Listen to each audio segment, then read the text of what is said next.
What's up, YouTube? I'm back again. This is your boy Fourth Eye, and today I'm going to be talking about an array of things, a lot of things. So, sit back, get your popcorn, let's get in it. The first thing I'm going to talk about, though, is I'm going to give you a full breakdown of how I leave my body, or my techniques. You ain't got to pay for this, you know what I'm talking about? But, the first thing that I do during my meditation, I always make sure that I'm in a comfortable position. So I automatically, before I even lay down, I make sure that I have a comfortable space where I can be, where my arms are not in a position where they might get a little, you know, when you get that, you might get a little ache, an ache here, an ache there. Like, I want to make sure that I'm completely comfortable. So, but make sure I got that spot. And also, you want to make sure that you do not eat a lot. You know, I made a joke on one of my other videos about that, because I had one of them experiences where it was like, let me just get to the technique. So I lay down and I take 10 deep breaths in and out, but I count the one in, like, that's 1, 2, but I take real deep breaths. That's the 10 breaths that I take them really deep. So it's like,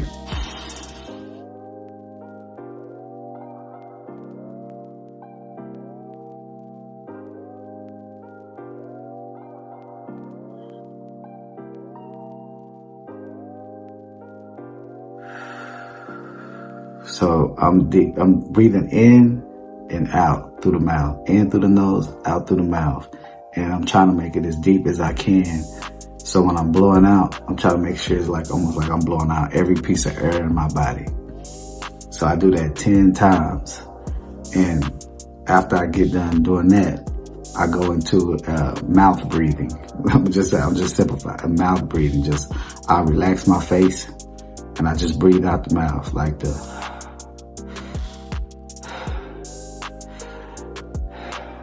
until my breath is regular, like I regulate my breathing till it's at a steady pace, like, and it's shallow, it gets shallow, but I'm breathing through my diaphragm, not the chest. Like, you want your stomach should be the only thing moving when you breathing. Your chest shouldn't be coming up like this when you breathing and you meditating. So when I get to that level of meditation, now I'm starting to focus on the energy within my body. So I'm focusing from the feet.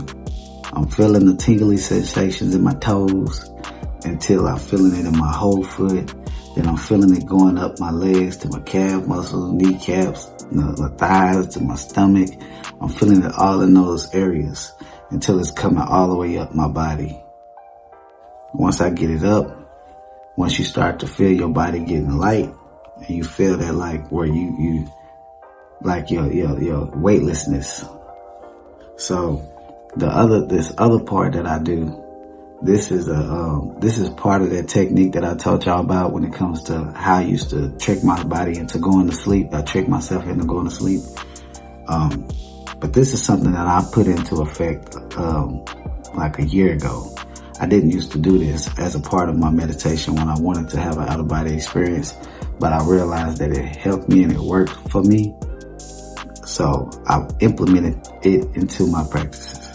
So what I do is, once I get to that point where I feel weightlessness, I sit in it for a minute. I just marinate in it and I focus on the energy just flowing through my body, relaxing my body, almost like cool water, just going throughout my whole body. And then once I get to a certain point, I roll over to my side. And that's where the technique that I was telling y'all about in the other video, where I basically mimic REM sleep. So I turn to my side, I lay down on my side, and that's when I relax my body completely, and I relax my face. So the jaw, like, a lot of times people, when we meditate or we even sleep, when we trying to have these experiences, we'll be doing like this. But when your muscles is fully relaxed, your jaw is going to naturally drop. So you want to relax your face. Even when you land on your side, relax your face. Relax all the muscles in your body. And that's when I start to do visualizations. I start to visualize images. Either I create the images or I just imagine it. I just let the visions just come. And a lot of times you will just see random stuff. You might see some people walking down the street. You might see it look like you're driving in a car. You might see, it's just random things you might see. But I focus on that and I start to do the rapid eye movement. Out of nowhere, I just start doing like this. But I'm imagining something that I'm seeing. So I'm moving my eyes like I'm looking at all the scenes and all these things. So that's what I'm doing in that moment. And while I'm doing that, while you're doing that, you'll start to feel your body. You'll start to feel like you can't feel your hand or you can't feel your legs, but you want to constantly allow that energy to flow through your body and that weightlessness. So once you get to a certain point, you'll start to feel like your body is almost like, it depends on the person, I guess. But sometimes you might feel like you're doing like this, you'll feel like your body start moving, but it's not your body. It's that etheric body or you might feel like you're doing like this, but you're really just sitting still. This is a key point for you not to get overexcited and try to rush and hurry up and have this out-of-body experience. This is when you want to really relax. Keep focusing, do some rapid eye movements. Focus on that vibration going through your body. Let it constantly go through your body. At a certain point, you'll get this, I don't know how to explain this feeling, but this is when you know, I'm about to leave my body. Because either you will just instantly just pop out your body, or you'll just start feeling the separation, or you'll start to feel like this cool feeling, this real cool feeling. Sometimes your hand will pop out before, or you'll start hearing noise. You might hear, it could be anything. You could hear a baby crying. It'll just be a noise. It's almost like if you let that noise distract you, it'll mess up your whole meditation. If you let, you might hear a car horn, you might hear a dog barking. It could be anything. You might hear somebody call your name. You might hear somebody knock on the door. It could be anything. And you just have to really sit and focus. When I meditate, I don't listen to music, but I might get into listening to music or listen to binaural beats. I always wanted to try binaural beats. I never done it before. I use earbuds, what call them, the phone. Do I got some close to me? But it's the work ones, what you use to noise canceling ear things. I put those in because I don't want to hear no noise. Because you'll hear somebody driving past the house.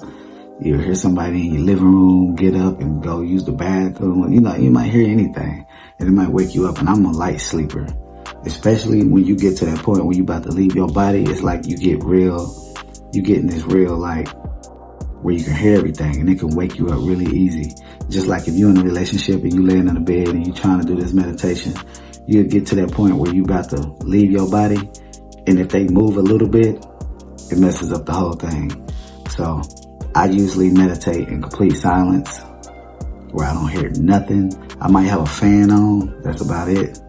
But when I get to that moment where I'm fully loose, I start to imagine myself leaving the body, which is this is what everybody does. They and it works different for different people, so you have to find what fits for you. Some people can imagine themselves climbing a ladder and that works for them. Some people climbing a rope. Some people rocking. Some people going up into a 90-degree angle where they slide down through their body, or some people just can easily just make them imagine themselves floating out their body. So you have to figure out what is the best technique for you.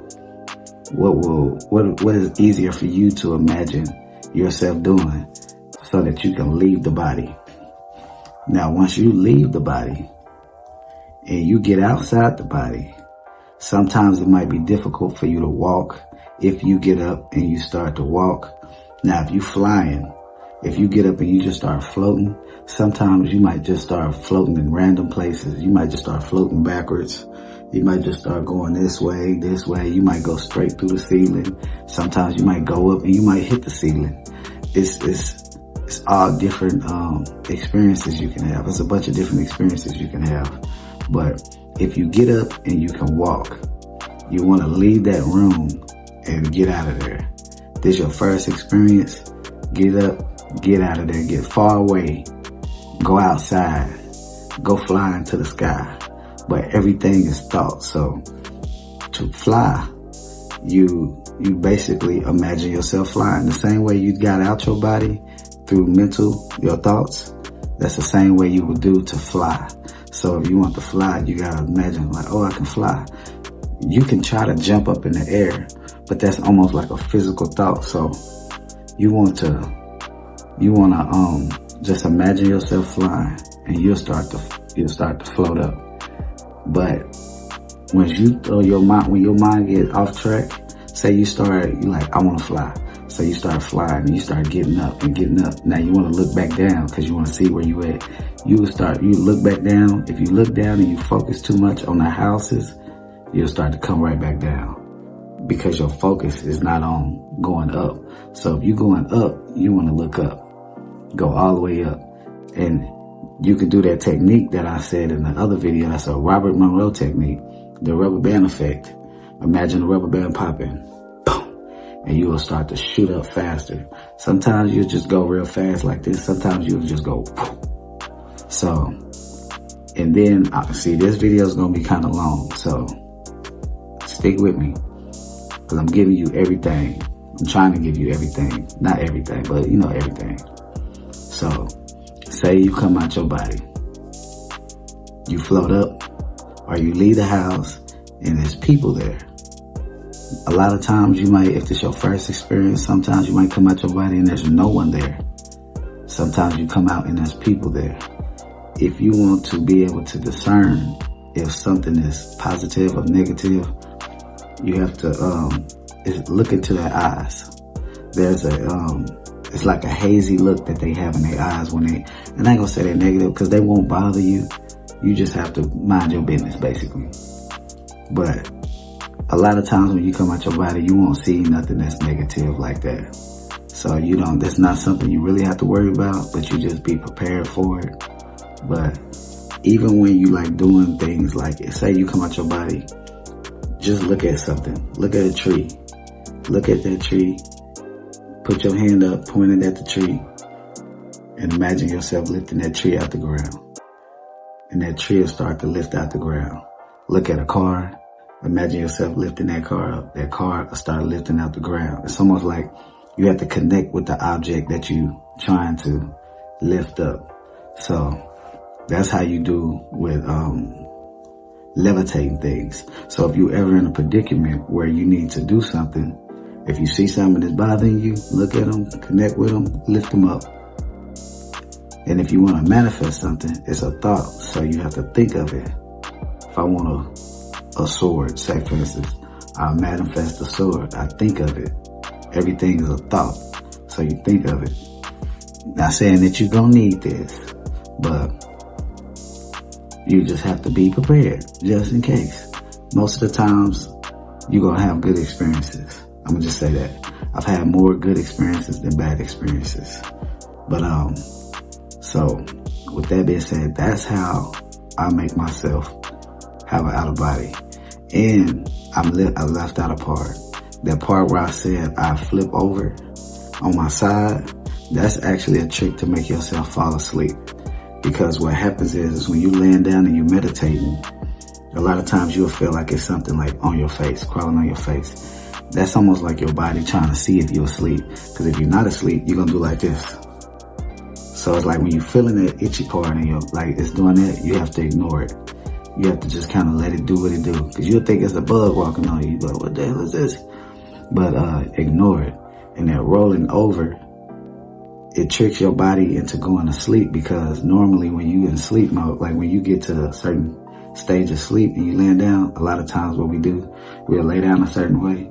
But then when we get really tired, we get to another position and we get comfortable and we fall asleep. So that's how I trick my body into going to sleep. Now, this next subject I'm gonna get on is your soul contracts. So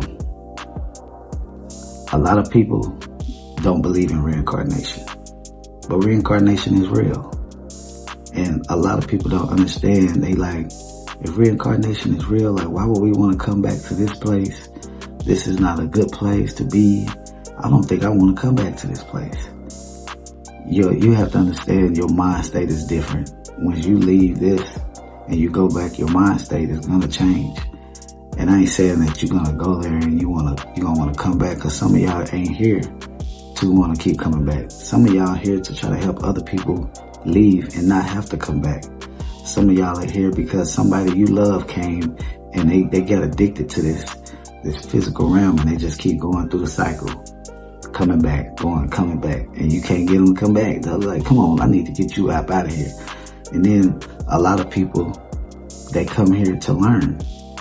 Like, that's why some people have us, like, why we go through hardships. Like, a lot of us would be like, man, why I would come here and choose to go through all this trauma, all this and that. It was a test. It was a test. It was a learning. It was for you to learn. See, when I was young, and we went through it. We went through poverty. We went through all that stuff. And what I realized in it is that it taught me how to appreciate things. Somebody could give me something and I'm gonna appreciate it. But you see somebody that has money, or that was raised with a lot of things in their life. You give them something and they be like, I don't like that. I don't want that. That's nasty. Oh, woo, woo. But if you was raised up where you didn't know if you was going to eat the next day, and somebody gave you a can of beans, you're going to eat that can of beans because you understand it's survival. So sometimes you come here and you put yourself through these situations so that you can learn something.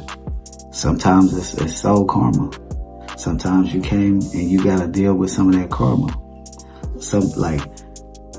We got this thing that, in religious beliefs that believe when you go that God is going to judge you. But God is not the one that's judging you. You are the one that's judging yourself. So that's one of the main reasons why some people end up being stuck. And they ain't really stuck, but they end up being in these realms where it's like low dense. It's like dense because they got out and they was already judging themselves because of certain religious dogma that they couldn't get out of their system. So they like, oh, if I know I didn't do right and I gotta be going somewhere bad. If I go through that light, I'm gonna go somewhere bad. So they already had this negative thought, and that negative thought will keep increasing. But this is not for everybody. Like, some people, they pass on and they don't be down there. Some people pass on and they know. They get out and they know. It's just like, I don't understand exactly how that works, but it be some people that might get stuck that you might not think will be getting stuck. But somebody has to help them. They spirit guides can help them. The angels can try to help them. But at the same time, once they get to that negative state, some of them can start to seem like negative spirits, but they not. Some people think I ran across a negative spirit. That was somebody. And they needed your help. But you didn't understand it because you just looked at it as, oh, that's a negative spirit. Oh, that was somebody that needed some help. But you gotta be able to talk to them. What's up? Like, what you doing? Like, if they come with negativity, you come with love. Love is always gonna kill all that negativity. They come at you negative, give them a hug. They can't, it's like, that negativity can't beat love. It's, I don't know. It's just what it is. But, a lot of people will never experience seeing that realm of the dense realm. Now, when it comes to outer bodies, you have to learn how to distinguish between the two, like when it comes to outer bodies and regular dreams. Now, when it comes like I see, like I pick up on things. one thing about me, I pick up on things. So I know that there's people who listen to what I say and they be like, that's very interesting. They understand like, oh yeah, that's real. What he experiencing is real. But then you got those that's listening and they saying, that's an interesting dream. I don't believe that those are out of bodies, but I do believe that those are interesting dreams. And there's nothing wrong with that. There's nothing wrong with them believing that what I experienced might be a dream. But there's a difference between out of bodies and dreams. One, even if we say dreams, let's just say lucid dreams. Because lucid dreams don't fluctuate as much as the regular dreams. Lucid dreams, you are in control completely. And you are in control of your environment. You are in control of the thought forms that you see. A lot of times in your lucid dreams is where you will see most of the negative things, the demons that you created. Those are the times when you are in lucid dreams or in a dream state. So a lot of times when you experience like something that you think, oh, that's demonic, that was something you created. That was a part of you. You had to face you. A demonic something, jealousy, gluttony. These are all things that you came into contact with because it was something that you made a contract with.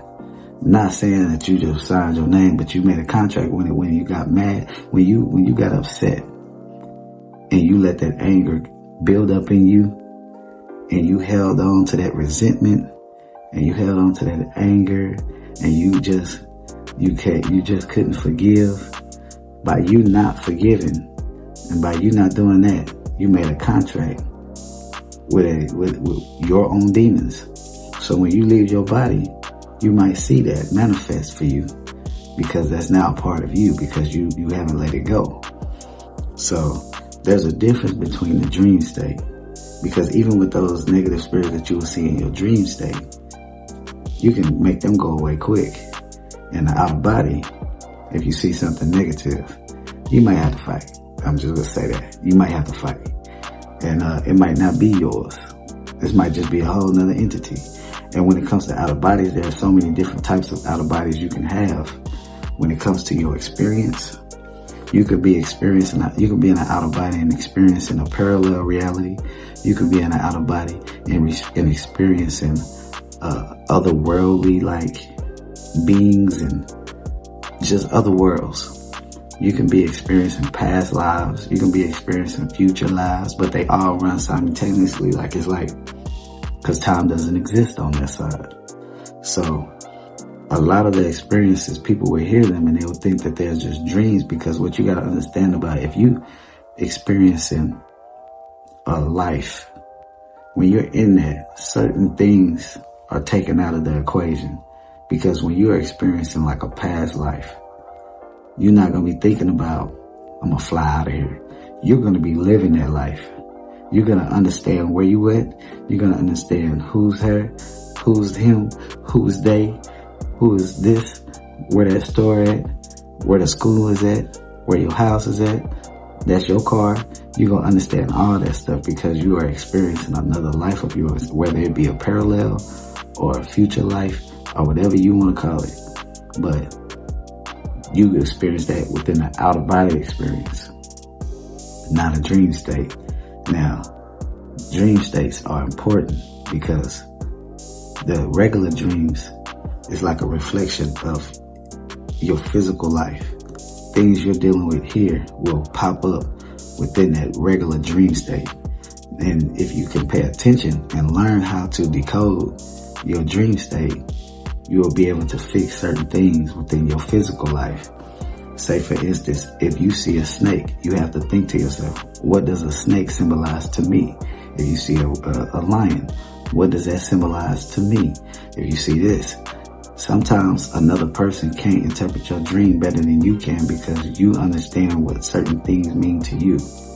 But you have to really write it down and then start to decode it. What does this mean for me? What does this mean for me? What does this mean for me? So, and listen, I understand that a lot of people gonna think that the experiences that I had and the experience that I have that there are elaborate dreams or this and that, but you just have to experience more. And it will eventually happen where you experience more and you be like, what? Oh, that's crazy. Cause some people think that out of bodies and dreams are close. Like you can mistake a dream for an out of body. But if you have an out of body, really conscious, fully conscious out of body experiences, you'll realize that the two are totally separate. Like the regular dream has nothing on the out of body. Like not a lick. Now, with those soul contracts, some of y'all got, what they call them, soulmates. Some of y'all have soulmates that's here that y'all probably can't stand each other, but y'all soulmates. That's a crazy thing. Y'all might have came out in agreements that we was gonna meet at this time and this and whoop the whoop, and then y'all met each other and y'all couldn't stand each other. But y'all like each other, but y'all couldn't stand each other. Y'all irritate each other. But sometimes that's how soulmates is. But that soulmate thing is kind of tricky. Cause sometimes you might come in by yourself. They soulmate might come in later. I don't think I have to let somebody else with more knowledge on the soulmate thing talk about that. Because I still have my running theories about soulmates. So I'm gonna just leave that at that, because I don't want to put my foot in my mouth and say some stuff that I don't know what I'm talking about. But yeah, you have to tap back into those dormant abilities that you have. Yeah, all of us, we all have these abilities, and these are really just they natural abilities. These are not something that's like super mysterious ability, like this mystic. Like it's not that deep. These are all abilities that are within us all. You don't need drugs to have these experiences because you already have DMT within you. So you don't need drugs. A lot of people think they need it because the drugs assist, but sometimes the drugs can also make you lose your mind because it's pushing you out too fast. You're experiencing something at a rate that you shouldn't have experienced it. So it's pushing you out there without the proper knowledge and proper preparation. So be careful when doing drugs. Be in a safe environment and do that then. Like ayahuasca, I ain't gonna lie. I always want to try ayahuasca. I still want to try ayahuasca. That seemed kind of cool. I just want to know what I would experience. But haven't done it. Some people do have out of bodies when they smoke marijuana. I've never had an out of body smoking marijuana. I'm not saying that marijuana is bad. I just don't have experiences doing it, so I don't do it. No. But see if I left anything out of this video. But this video is kind of long, so I'm gonna leave this video at that. Y'all be good. Y'all be safe. Safe travels. 4th out.